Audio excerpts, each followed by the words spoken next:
Hello everyone. Gudlavalleru engineering కాలేజ్లో జరిగిన సంఘటన గురించి మనందరికీ తెలిసిందే. ఒక హిడెన్ క్యామ్ ఉంది అన్నారు, తర్వాత 28 క్యాములు దొరికాయి అన్నారు, ఆ తర్వాత 300కి పైగా పిల్లల వీడియోస్ బయటకు వెళ్ళాయి అన్నారు, దాని తర్వాత ఏం లేదు అంతా ఫేక్ అన్నారు. వీటిలో ఏది నిజం? ఒకవేళ అది ఫేక్ న్యూస్ అయితే అంతమంది ఆడపిల్లలు రోడ్డుపైకి వచ్చి మీడియాలోకి వచ్చి మాకు అన్యాయం జరిగింది, మాకు న్యాయం చేయండి అని చెప్పి అంత స్ట్రాంగ్గా స్టాండ్ తీసుకొని వాళ్ళకి వాళ్ళు నిలబడతారా? నిజంగా జరిగిన విషయాన్ని గట్టిగా మాట్లాడేదానికే వాళ్ళకి ధైర్యం సరిపోదు. ఏమి జరగకుండా జరిగింది అని చెప్పి మీడియాలో వాళ్ళకి వాళ్ళు చెప్పుకుంటారా? ఇలాంటి ఒక విషయం బయటకు వస్తే వాళ్ళ పేరెంట్స్ వాళ్ళ చదువు మానిపించి ఇంటికి తీసుకెళ్ళిపోయే ప్రమాదం కూడా ఉంది. అయినా సరే వాళ్ళ జీవితాలను రిస్క్లో పెట్టుకొని వాళ్ళు వచ్చి అంత గట్టిగా వాళ్ళను వాళ్ళు ప్రొటెక్ట్ చేసుకునే దానికి ప్రయత్నిస్తారు. వాళ్ళు స్టాండ్ తీసుకుని ఈ రోజుకి నిలబడి ఉన్నారు, మాకు న్యాయం చేయండి అని ప్రూఫ్లు అడుగుతున్నారు. ఇది ఈ రోజు జరిగిందో లేదా రాత్రి జరిగిందో కాదు, వారం రోజుల క్రితం ఆ కాలేజ్ యాజమాన్యానికి ఈ పిల్లలు వెళ్ళి కంప్లైంట్ చేశారు. కొన్ని రోజుల తర్వాత వచ్చి అంతా వెతికాము, ఇక్కడేం ప్రూఫ్లు లేవు అంటే ఎలా ఉంటాయి? ఏదైనా ఒక తప్పు జరిగిందనేది బయటకు వస్తే దానికి సంబంధించిన సాక్ష్యాలను ఒక గంట సేపట్లో కనిపించకుండా చేయవచ్చు. ఒక అమ్మాయిని కాపాడడం కోసం 300 మంది ఆడపిల్లలకి అన్యాయం చేస్తారా?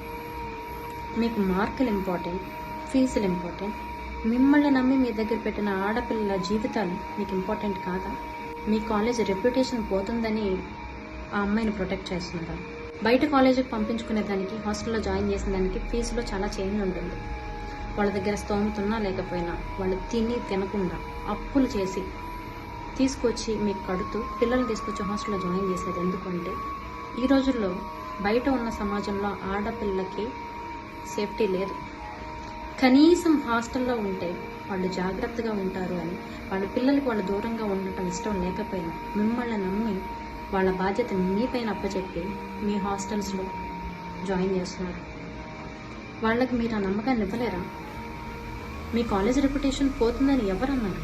అదే 300 మంది ఆడపిల్లలకి అండగా నిలబడి మీరు స్టాండ్ తీసుకుని తప్పు జరిగితే ఇది నిజంగా తప్పే అని చెప్పి దానికి సంబంధించిన వాళ్ళని బయటకు తీసుకొచ్చి వాళ్ళకి శిక్ష పడేలాగా చేయండి. ఖచ్చితంగా మీ పైన రెస్పెక్ట్ పెరుగుతుంది, మీ పైన నమ్మకం పెరుగుతుంది. మీ దగ్గర పిల్లల్ని జాయిన్ చేయాలి అంటే ఎలాంటి సిచ్యువేషన్ వచ్చినా మా పిల్లలకి వీళ్ళు అండగా నిలబడతారు అనే ధైర్యం తల్లిదండ్రులకు వస్తుంది. ఇది వరకు రోజుల్లో ఆడపిల్లల్ని చదువుకోవడం, ఉద్యోగాలు వీటెక్కడికి పంపించేవాడు కాదు, వంటగదికే ఆడపిల్ల అనే విధంగా చూసేవాడు. అక్కడి నుంచి మెల్లమెల్లగా జనరేషన్స్ మారే కొద్దీ ఆడవాళ్ళు అన్నిటిలో సమానం, అన్ని రంగాల్లో ఆడవాళ్ళు ఉండొచ్చు అనే వరకు వచ్చింది. ఈ రోజున జరిగే పరిస్థితులన్నీ చూస్తుంటే మళ్ళీ ఆడవాళ్ళకి పూర్వ వైభవం, వంటిల్లే వంట గదికి బానిస అనే పరిస్థితులు వస్తాయని భయమేస్తుంది.